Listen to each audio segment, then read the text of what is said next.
Yarlung Tsangpo दुनिया की सबसे लंबी नदियों में से एक। हिमालय से निकलकर इन 3 देशों को पानी देने वाली इस नदी को भारत और बांग्लादेश में ब्रह्मपुत्र कहा जाता है।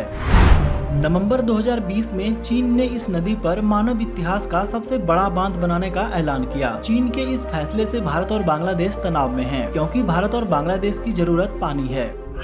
लेकिन ब्रह्मपुत्र पर बांध बनाने को लेकर चीन की दिलचस्पी पनबिजली को लेकर है। चीन के इस ऐलान के बाद भारत ने भी ब्रह्मपुत्र पर एक बड़ा बांध बनाने की घोषणा की। हिमालय से निकलने के बाद ब्रह्मपुत्र के ज्यादातर पानी को चीन अपने बांधों के जरिए रोक लेगा और फिर चीन से बचे पानी को भारत अपने बांधों के जरिए रोकेगा। भारत और चीन के इस फैसले का बांग्लादेश पर बुरा असर होगा, क्योंकि बांग्लादेश के कुल पानी की जरूरतों का 70% हिस्सा ब्रह्मपुत्र नदी से आता है।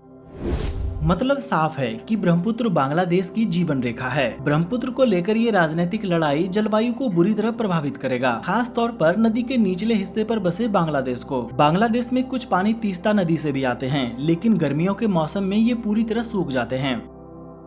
भारत और चीन दोनों प्यासे देश हैं। दोनों के पास दुनिया की लगभग 37% आबादी है, लेकिन पानी सिर्फ 11%। अपनी कृषि, आर्थिक और परिवहन जरूरतों को पूरा करने के लिए भारत और चीन को और ज्यादा पानी चाहिए।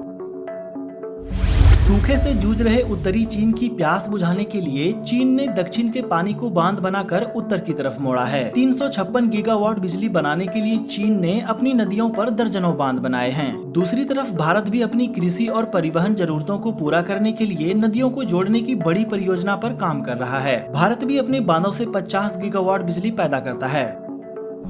चीन यारलुंग सांगपो या ब्रह्मपुत्र पर दुनिया का सबसे बड़ा बांध बना रहा है। चीन के बांध के बारे में लोगों के पास बहुत कम जानकारी है, लेकिन सैटेलाइट इमेज से पता चलता है कि चीन सिर्फ ब्रह्मपुत्र पर ही नहीं, बल्कि इसकी सहायक नदियों को भी बांध रहा है।